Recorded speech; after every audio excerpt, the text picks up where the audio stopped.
Hello everyone, welcome and welcome back to my YouTube channel. I am Deepika and you are watching my Legal Academia. So आज हम books discuss करेंगे CLAT exam के लिए। After 12th जिन बच्चों को CLAT का exam देना है तो उनको कौन कौन सी बुक्स पढ़नी चाहिए। तो सबसे पहले हम करेंगे शुरुआत इंग्लिश से।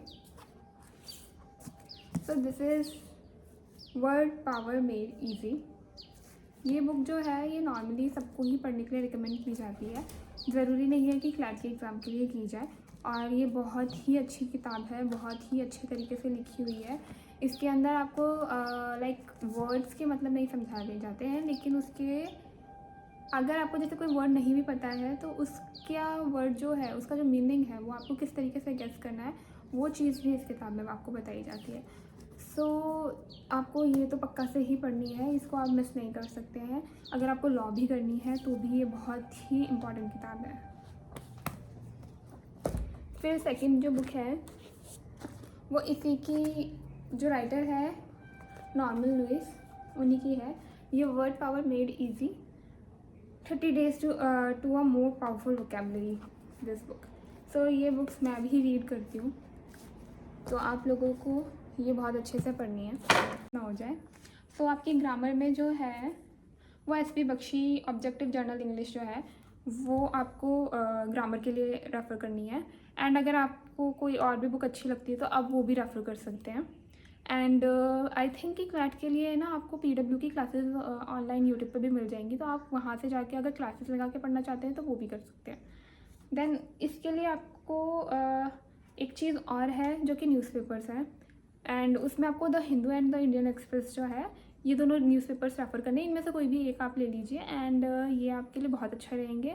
बिकॉज़ जो ये न्यूज़पेपर पढ़ने से आपकी ना एक तो जो स्पीड होगी वो बहुत बढ़ जाएगी, एंड जब आप क्वेश्चन पेपर सॉल्व करेंगे तो आपको दिक्कत नहीं होगी। बिकॉज़ इस एग्ज़ाम के अंदर आपको ऑलमोस्ट सारे क्वेश्चंस जो होते हैं वो पैसेज फॉर्म में ही आते हैं, तो आपको वो चीज़ जो होगी रीडिंग से आपकी रीडिंग स्पीड जो होगी वो बढ़ जाएगी। एंड 2 घंटे के पेपर में आप इजीली कुछ भी मतलब लाइक क्वेश्चंस जो हैं वो सॉल्व कर पाएंगे।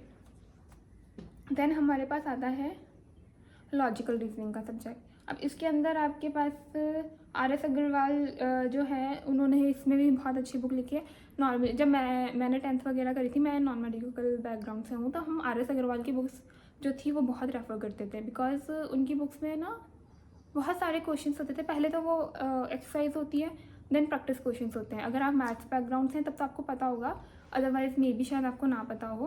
तो आर.एस. अग्रवाल की जो बुक है वो बहुत अच्छी होती है। ये वैसे लॉजिकल रीजनिंग के लिए है, मैथ्स के लिए नहीं है, बट मैथ्स में भी आर.एस. अग्रवाल की ही बुक है जो आपको रेफ़र करनी है।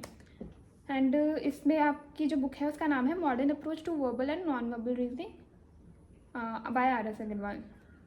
और इसमें आपको जो है MCQs जो PYQs हैं वो सॉल्व करने हैं, एंड मॉक टेस्ट वगैरह होते हैं जो प्रैक्टिस सेट पेपर्स आते हैं क्लैट के लिए, वो आपको मार्केट से इजीली मिल जाएंगे, जो भी आपकी जैसे कि बुक्स की मार्केट होती है उधर से। तो आप वो भी चीज़ें सॉल्व कर लें, क्योंकि लॉजिकल रीजनिंग, मैथ्स, ये सारी चीज़ें जो होती हैं ना प्रैक्टिस से ही ज़्यादा अच्छी होती हैं।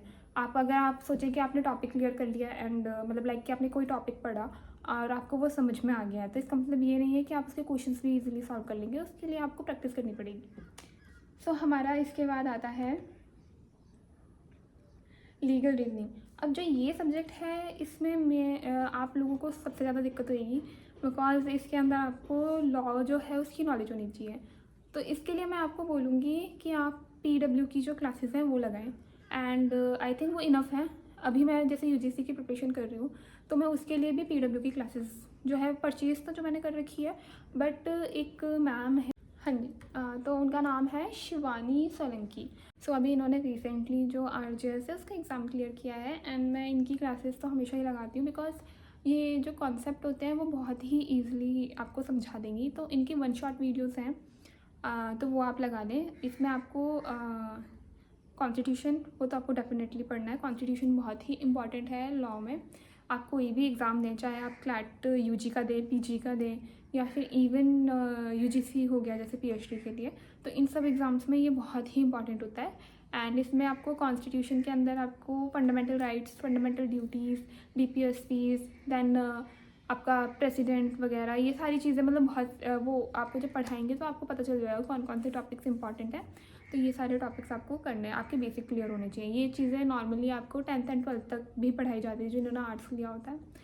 देन आता है आपका इसके अंदर टॉर्ट्स आ जाएगा, फिर आपके लॉ ऑफ कॉन्ट्रैक्ट्स आ जाएंगे, क्रिमिनल लॉज आ जाएंगे। अब इसमें आपको एकदम महारत तो हासिल करनी नहीं है, ठीक है। इसके अंदर आपको बेसिक चीज़ें पता होनी चाहिए, बिकॉज बेसिक कॉन्सेप्ट आपको पता हो। आपको क्वेश्चंस दे देंगे लाइक पैसेज, एंड फिर आप वो रीड करेंगे, उसको लीगल रीजनिंग के साथ आपको सॉल्व करना है। तो लीगल रीजनिंग के लिए आपको लीगल नॉलेज होनी ज़रूरी है, बट बेसिक। अब एक कॉमन इंसान है, जैसे अब मैं एडवोकेट हूँ, मुझे जो नॉलेज होगी लॉ की वो एकदम डिफरेंट होगी, बट जो एक कॉमन मतलब मेरे पड़ोसी को ही ले लूँ, उनको नॉलेज नहीं होगी उस चीज़ की इतनी ज़्यादा। बट हाँ, एक ना आपको इनबिल्ट होता है कि ना ये चीज़ लीगल है, ये इलीगल है, बट उसमें भी जो है आपको चीज़ें पढ़नी पड़ेंगी। अब जैसे कि कॉन्स्टिट्यूशन को ही ले लेते हैं हम लोग, तो उसके अंदर आपको ये चीज़ देखनी पड़ेगी, अब आपके फंडामेंटल राइट्स क्या हैं। अब नॉर्मल इंसान को ये चीज़ें नहीं पता होंगी, उनको कुछ चीज़ें ही पता होंगी कि ना हमारे फंडामेंटल राइट क्या है, राइट टू इक्वालिटी हो गया। लेकिन राइट टू इक्वालिटी के अंदर क्या क्या चीज़ें आती हैं, आपका राइट टू एजुकेशन हो गया, राइट टू वोट हो गया, ये सारी चीज़ें सबको पता है। लेकिन ये चीज़ें भी गाँव के कुछ लोग होते हैं जिनको नहीं पता होती हैं। तो आपको मतलब लाइक कि एक अगर आपको एक लॉ स्टूडेंट बनना है, अभी आप एक लॉ स्टूडेंट बनेंगे, मतलब कि आपको बेसिक नॉलेज होनी चाहिए अगर आप पढ़ने जा रहे हैं। नहीं तो अगर आपको कुछ समझ ही नहीं आएगा, आप जब कॉलेज में जाएंगे तो आपको बहुत दिक्कत होगी। तो इसलिए वो चाहते हैं कि NLU में अगर आप जाना चाहते हैं तो आपको थोड़ा बहुत तो पता हो। लाइक कि जब आप UPSC की तैयारी के लिए जाते हैं तो टीचर्स बोलते हैं बच्चे को NCERT की तो नॉलेज होगी ना, ऐसे पढ़ने तो बच्चा आएगा नहीं। तो वही हिसाब है इसमें। तो आपका ये लॉजिकल रीजनिंग हो गया, आई मीन लीगल रीजनिंग हो गया। देन आपका आता है, और हाँ इसमें ना इंपॉर्टेंट जजमेंट्स वगैरह भी पढ़ लेना।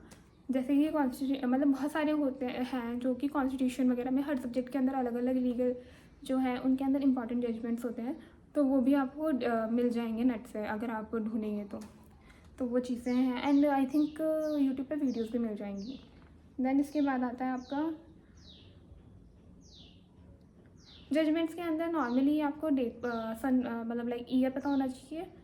देन केस का नाम हो गया, बेंच कितने जजेस की थी, कुछ केसेस में होता है। देन जजेस कौन थे, मतलब हमें तो UGC में ये सब चीज़ें याद करनी पड़ती हैं। फिर उसके बाद फैक्ट्स क्या थे और जजमेंट क्या थी, ये सारी चीज़ें हो गई। देन आपकी आ गई क्वान्टिटेटिव टेक्निक्स जो होती है, मतलब मैथ्स ही मान लो, इसको मान क्या लो, मैथ्स ही होती है ये। तो अब इसके अंदर सबसे पहला बेसिक तो चीज़ ये है कि आपको 9th और 10th की मैथ्स आनी चाहिए, ठीक है। देन आपको वही RS अग्रवाल की जो बुक है वो हो गई, और इसमें एक और बुक है fast track objective arithmetic, Rajesh Verma से, जो उन्होंने जिनकी ये बुक है। और फिर उसके बाद इसमें आ जाते हैं आपके प्रैक्टिस क्वेश्चंस, वो तो हर सब्जेक्ट के अंदर इंपॉर्टेंट होते हैं, तो प्रैक्टिस क्वेश्चंस तो आपको करने ही करने हैं। एंड PYQs तो जो है मैं हमेशा ही सजेस्ट करती हूँ, चाहे कोई भी एग्ज़ाम हो, PYQs तो आपको करने ही है। PYQs के बिना आपको कोई भी फ़ायदा नहीं होने वाला पेपर के अंदर, अगर PYQs आपने नहीं करी हैं तो। क्योंकि देखो, आप सारी चीज़ें पढ़ते रहेंगे, आपको यही नहीं पता होगा पेपर किस फॉर्मेट में आएगा, उसमें क्या क्या किस टाइप के क्वेश्चन आ सकते हैं। तो आपको ना सबसे पहले आज क्या करना है, सबसे पहले आपको जाके सिलेबस देखना है, ठीक है। अगर आपको लिंक नहीं मिल रही है तो आप कमेंट कर देना, मैंने वैसे पिछली वीडियो में लिंक जो थी उनकी वो शेयर करी हुई है। आप नेट पे जाके ये लिखना कि CLAT UG सिलेबस, तो सिलेबस आ जाएगा, और ऑफिशियल वेबसाइट से ही सिलेबस देखना, ठीक है। देन उसके बाद आपको ना हाँ, मैं आपको बता रही थी, मैं नेक्स्ट टॉपिक बताने वाली थी। देन आपको सबसे पहले तो आपको सिलेबस डाउनलोड करना है, सिलेबस देखना है कि आपके सिलेबस में क्या क्या चीज़ें हैं। देन उसके बाद आपको पहले जब सिलेबस समझ लोगे फिर PYQs में जाना है। अगर आपसे ज़्यादा नहीं होता, बच्चों से एनालाइज नहीं होते हैं ज़्यादा, तो आपको क्या करना है, चाहे 2-3, वैसे तो 5 ईयर्स तक के बोलते हैं, चलो आप 2-3 देख लेना, आपको कुछ आइडिया हो जाएगा। फिर उसके बाद में जब आपको क्वेश्चंस का आइडिया हो गया, आपको पता चल जाएगा किस किस टाइप के आते हैं, फिर आपको आपकी पढ़ाई शुरू करनी है। देन आपका आ जाता है जनरल नॉलेज और करंट अफेयर्स। करंट अफेयर्स के लिए न्यूज़पेपर बेस्ट हैं। एंड CLAT के अब जो आते हैं, मेनली CLAT के लिए ना आपको यूट्यूब पे वीडियोस मिल जाएंगी जिसमें आपको लीगल तरीके से करंट अफेयर्स करवाए जाते हैं, क्योंकि ऑब्वियसली आप एक लॉयर बनेंगे तो आपको ना लीगल ही करंट अफेयर्स पूछे जाएंगे, तो वो चीज़ हो जाती है आपकी, ठीक है। न्यूज़पेपर्स आपको पढ़ने हैं, एडिटोरियल वगैरह। ये बेसिक करंट अफेयर्स के लिए है। एंड देन आपको यूट्यूब पे PW की आई थिंक करंट अफेयर्स की भी वीडियोस है। मैं PW इसलिए सजेस्ट करती हूँ क्योंकि वहाँ के टीचर्स मुझे सही लगते हैं। एंड स्टडी IQ जो है वो मेनली UPSC के लिए है, तो PW इज़ बेस्ट फॉर मतलब जुडिशरी एंड लॉ वगैरह के लिए।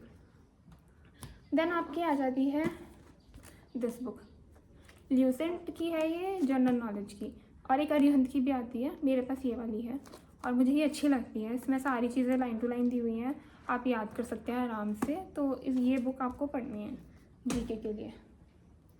और मंथली वीकली करंट अफेयर्स जो होते हैं उनके आपको मिल जाएंगे, जो क्लैट की तैयारी करवाते हैं। ये मेनली पैसों में मतलब लाइक कि फ़ीस वगैरह नहीं होती है इनकी, आपको ऑनलाइन ऐसे भी मिल जाएंगे ये, ठीक है। अगर आप मॉक टेस्ट किसी का अटेंड कर सकते हो तो वो भी कर लेना, वो इजी रहेगा। वैसे पेपर आपका आने ही वाला है, दिसंबर में पेपर होगा, अक्टूबर में अभी फॉर्म निकल जाएंगे, तो ध्यान रखना है फॉर्म भरने के लिए। फिर आता है आपकी ये तो सारे सब्जेक्ट्स हो गए। अब इसमें आपको ना ध्यान क्या क्या चीज़ें रखनी। देखो सबसे पहले तो आप अगर 12th क्लास में हो अभी और आपका पेपर वगैरह नहीं हुआ है, या फिर कोई बच्चा ऐसा जो ये वीडियो देख रहा है जिसने भी 12th में जो है मतलब लाइक कि या तो अभी आएगा 11th के बाद, एंड उसने ना अपना पहले से ही करियर प्लान कर रखा है कि उसको लॉ में जाना है, तो आप अपनी अर्ली जो है तैयारी शुरू कर दीजिए क्लैट के लिए। देखो NLU में जाना है तो क्लैट का एग्ज़ाम तो क्लियर करना ही पड़ेगा, और ये एग्ज़ाम इतना ईजी होगा नहीं, ठीक है। मतलब मैं डरा नहीं रही, बट स्टिल आपको पढ़ना पड़ेगा। कोई भी एग्ज़ाम हो उसके लिए पढ़ना पड़ता है। और थोड़ा सा इसमें ना जब लीगल चीज़ें आ जाती हैं तो वो थोड़ा सा हार्ड बन जाता है दूसरे एग्ज़ाम्स के कंपैरिजन में। और आपको हैबिट इस्टेब्लिश करनी पड़ेगी रीडिंग की, जो कि न्यूज़पेपर से आएगी, और या फिर आप नॉवेल्स भी पढ़ सकते हैं। मतलब मैं रिकमेंड करती हूँ कि नॉवेल्स पढ़ने से, बिकॉज मेरी जो है मेरे को नॉवेल्स पढ़ना पसंद है। आप पीछे देख भी सकते हैं कि मेरे पास कितनी बड़ी है, ये तो अभी आधी ही है बिकॉज मैंने सारी बाहर नहीं लगा रखी है। तो अब नॉवेल्स में ये नहीं है कि स्टोरी बुक्स पढ़ लो, ऐसे ही पढ़ो जो अच्छी नॉवेल्स हों जिससे आपको कुछ नॉलेज मिले, ठीक है। मतलब लाइक सेल्फ हेल्प बुक हो गई, या फिर किसी की बायोग्राफीज़ वगैरह जैसे हो जाती हैं, ये सब चीज़ें हो गई, ये पढ़नी है आपको। फिर इसके अंदर आपको अपनी वोकैबुलरी वगैरह वो मैंने आपको बुक्स बता दी हैं। एंड जब आप रीडिंग करते हैं और आपको कोई वर्ड नहीं आता, एक डायरी रखो या एक नोटबुक रखो, उसके ऊपर आप वो वर्ड लिखो, शाम को देखो कि कौन कितने वर्ड्स इकट्ठे हुए हैं। तो एटलीस्ट 5 to 10 वर्ड्स जो न्यू इकट्ठे हुए हैं उनको लिखो, उनके सेंटेंसेस बनाओ।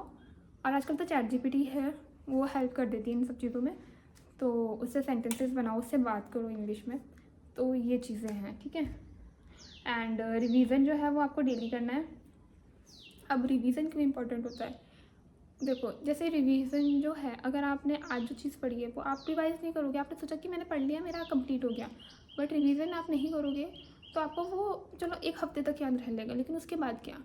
तो आपको वो चीज़ एक हफ्ते नहीं, आपको महीना साल याद रहे, इसलिए आपको उसको डेली रिवाइज करना पड़ेगा। अब जैसे मैंने जो आज पढ़ा है उसको मैं कल भी पढ़ूँगी मॉर्निंग में उठ के, देन इवनिंग में मैं ना उसको जो कल मैंने पढ़ा है उसके साथ में मैं फिर से रिवाइज़ करूँगी, फिर मैं उसको छोड़ दूँगी, फिर मैं 3 दिन बाद फिर रिवाइज़ करूँगी, फिर मैं उसको 1 हफ्ते बाद फिर रिवाइज़ करूँगी, फिर मंथली रिवीजन होगी। तो ये एक रिवीजन का तरीका होता है। तो आपको अब आपको कौन सा वाला सेट बैठता है आप उसी हिसाब से कर लीजिए। तो रिवाइज़ करना भी बहुत ज़रूरी होता है, और करंट अफेयर्स के डेली नोट्स भी बनाते रहिएगा। सो अब हमारी वीडियो एकदम एंड होने वाली है, तो मैं इसमें आपको कुछ सजेशंस दूंगी कि आपको कंसिस्टेंट रहना है, आपको रिवाइज डेली करना है, आपको न्यूज़पेपर पढ़ने की हैबिट डालनी है। तो ये सारी चीज़ें करने से आप अपना क्लैट आराम से क्लियर कर लेंगे। एंड अगर आपको ऐसा लगता है कि अभी आपके पास टाइम कम है, या फिर आपको क्लैट नहीं देना, आपको कोई और मतलब किसी और कॉलेज में एडमिशन देना है NLUs के अलावा, तो भी आपके पास बहुत सारे ऑप्शंस हैं। सिर्फ क्लैट पे ही आके ज़िंदगी अटक नहीं जाती है, एंड उसके बाद भी दुनिया बहुत बड़ी है। तो आप लोग अगर चाहते हैं कि आपके पास क्या क्या ऑप्शंस हैं, मैं आपको वो चीज़ें बता सकूँ, तो आप कमेंट सेक्शन में कमेंट करिएगा, जिससे कि मैं आपको बता पाऊँ, क्योंकि मुझे अगर पता नहीं चलेगा तो मैं उस चीज़ पे आपसे कुछ डिस्कशन नहीं कर सकती हूँ। So thank you so much for watching. I hope कि ये वीडियो आपके लिए बहुत हेल्पफुल रही हो। And please don't forget to subscribe अगर आपको ऐसी ही वीडियो की अपडेट चाहिए, एंड आप इसको और ऐसी वीडियोज़ चाहते हैं। So bye bye.